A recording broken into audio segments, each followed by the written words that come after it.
Hello there, boys and girls, and welcome to the Little Farmer's Farm with me, Guru Murphinda, aka Tony. I thought we might just check on our seeds today, as well as other things, but we're starting off inside Tiki Tunnel 2, the Lady Farmer's Tiki Tunnel. As you can see, no potato action yet. Not expecting it for about another 3 or 4 weeks, to be honest with you, because they only went in last week, and no pea action. Same story with those, they only went in last week, the Kelvedon Wonder. But we can check on our others, see how they're getting on. Our brassicas and beets. Okay, so we'll start off inside Tiki Tunnel 1. And I just want to see how these seedlings are coming on.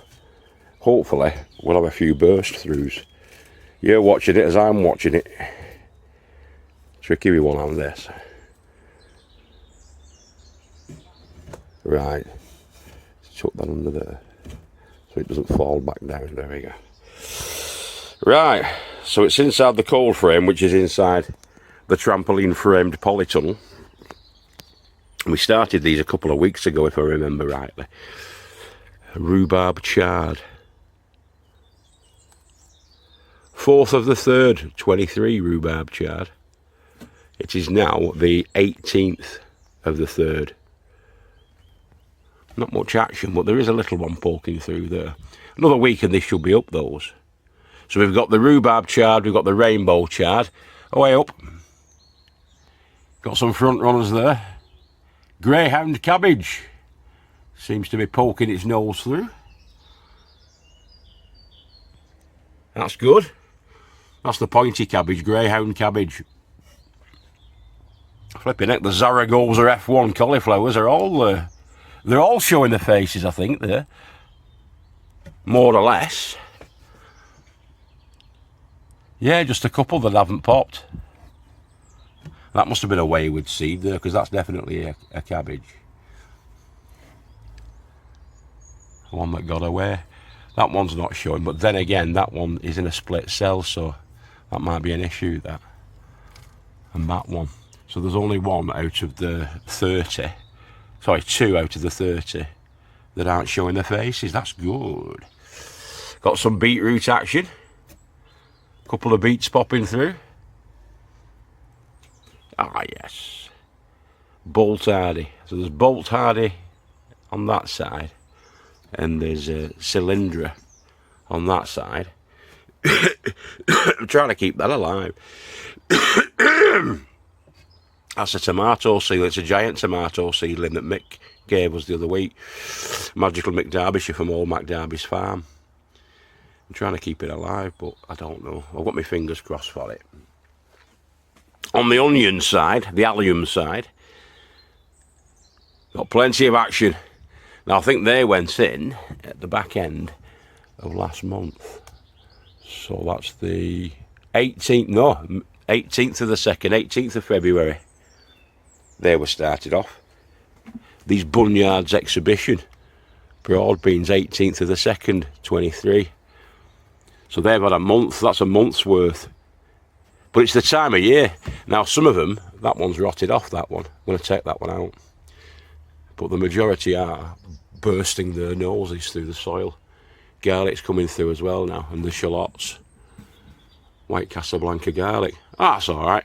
These are chitting along nicely. It was St Patrick's Day yesterday, so I'm going to be doing some more potatoes, I think, today. Getting them in the ground. It's the traditional time. Here's our dwarf curly kale. Dwarf Bora kale. That one's fell over there, though. But yeah, it's looking nice on the leaf. Be taking some of that shortly. That one's not doing so clever, though, is it? Right, so not too bad. Not bad results, though, for the seedlings. It's only been a couple of weeks. 2 to 4 weeks since we started them off. So, yeah, not bad. I'm just having a think now to see if I might start some more peas. I'd better start some more peas, but I need another cold frame bringing in here. Or do I? Yeah, I need to protect those peas. Otherwise the measly mice will attack and eat them all. Right.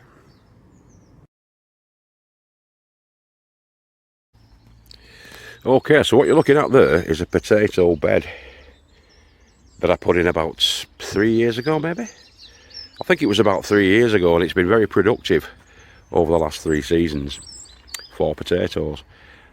I'm going to be getting the main crop potatoes in that. So I'm going to prepare it now. It's going to take us about an hour to get rid of all the weeds that are on the surface, level it all off, and then get ready for the potatoes to go in, which I think I'll be doing today. In fact, I will be doing it today, so stay tuned, guys. Okay, so first job will be getting rid of all of those bits of wood and detritus that are on the top there. And then I'll de-weed it. I'll take one of those buckets and I'll de-weed it all, and then we'll level it off. So we'll get rid of that first. Okay, boys and girls. So it's about 45 minutes later and it's weed free, the bed now. What I'm going to do is I'm going to fork it over using this implement, and that'll just loosen up all the soil and assist with drainage and things like that.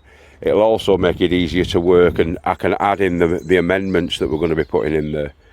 I've got to get some bloodfish and bones, so I'm going to ring up the lady farmer and ask her to get some of that, and yeah, we can prepare the bed better. Okay, so now one of the bugbears on our plot, and several plots on this site, is bindweed and horse's tail. Now these are 2 weeds that are invasive weeds, and they'll get everywhere given half the chance. This particular bed is prone to it. So as I'm forking through, I'm looking for the rhizomes, which are the root structures of the weeds. And as I'm finding them, I'm just taking them out. You're better off to use a fork really rather than a spade, because or a rotavator, especially a rotavator, because a rotavator will chop them all up, the rhizomes, into smaller chunks. And each one of those small chunks will become a new plant. And they are wicked. So I'm forking it through and taking them out. I'll show you what I get at the end.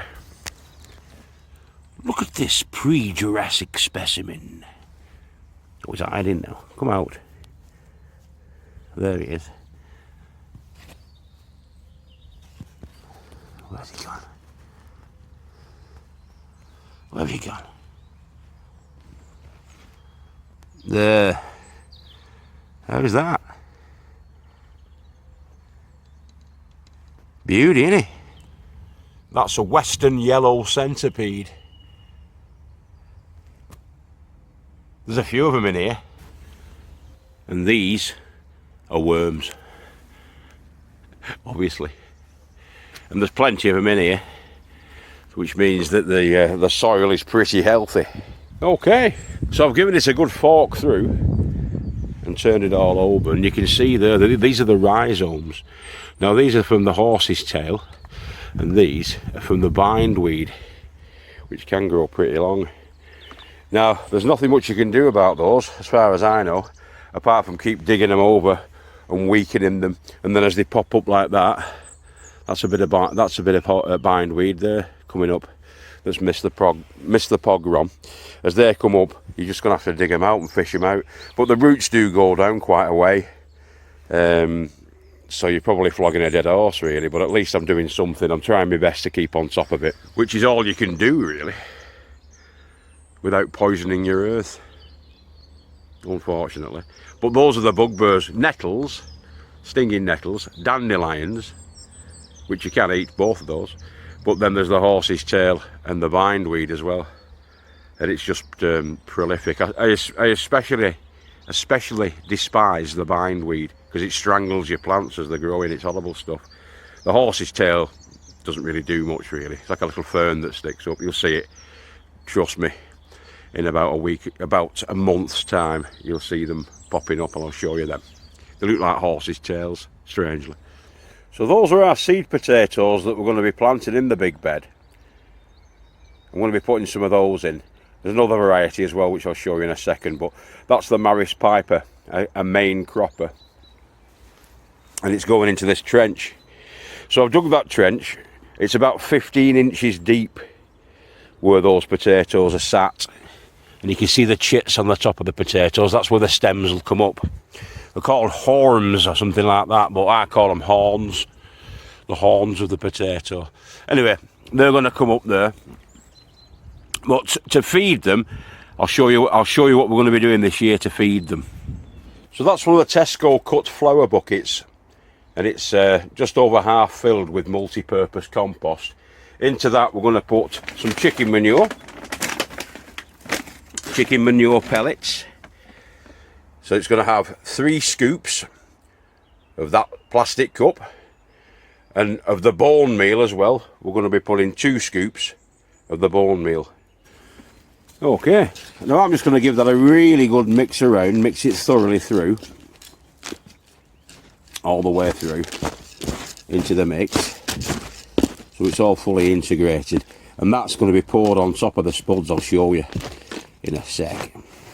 Alright, so as I say, we're just going to sprinkle all the fertiliser feed so that it will kind of covering the spud up. Where those chits are on top is where the stems come out, and it's also where the roots come out for them as well. The roots come out from where the base of the horns are coming, and then the horns come up through the mix, through the earth, and the potatoes grow off the stems of the horns. The horns. I call them horns. I don't think they are called horns, they're called hulms or something like that. But that is going to give them plenty of feed throughout the season as we apply all this. Now the poultry manure has got quite a lot of nitrogen in it, which you do need, but you don't need tons of it. I might have overdone it there. I might put 2 scoops of each of the bone meal. I mean, the bone meal is good for the root development. But it's all good. It's not necessarily good for the tubers. If you put too much nitrogen in, you'll get a lot of top growth, good top growth. You'll get good healthy plants, but not necessarily big fat tubers. But yeah, we'll see how we get on. Alright, so all we do now is pile the earth back into the trench, and there you are, first row done. Yeah, so they need about 15 to 18 inches of space in between them, so our next trench is going to go there. Yeah, and then the next one's going to go there, you know, so we're going to have 18 inches between them. Of course, when we're backfilling, we can always pick out more rhizomes as you come across them, because I want to get this clear if I possibly can, clear of that bindweed and horse's tail, but fingers crossed for that, because it's a right stubborn pig. But yeah, there's the first one, all mounded up. We don't tend to do big mounds because you don't know where the horns are going to burst through. Where the horns burst through, then you can mound up. But because that's 15 inches down into this big planter, then they're probably going to take, hopefully, about 6 weeks to burst through. They're a temperature sensitive plant, the potatoes, and they don't like frost. If you do get a frost, if you do get the foliage bursting through the surface and you get a frost on them, it's not the end of the world, as long as it's not too severe of a frost. But our last frost date's probably about 6 to 8 weeks off our last frost date, which is the end of the frost. The end of the freezing conditions. Although it's been quite mild today, really, it's not been bad at all. I've had my jacket off, I've been working in my t-shirt today. But there's always a chance of that frost. Now, if we leave those in there, I'm going to continue on, obviously. This is going to be a Maris Piper bed, I've decided. I'll just show you the other varieties that we've got. But we should be able to get probably about, I would say, if there's 3 there, probably about 45 seed potatoes in this bed. And on the back of that, we're hoping, fingers crossed, for around 20 times that. So 1 in and 20 out, which will be alright, won't it? We've done alright these last few years in that bed. Hope you can see that. King Edward main crops.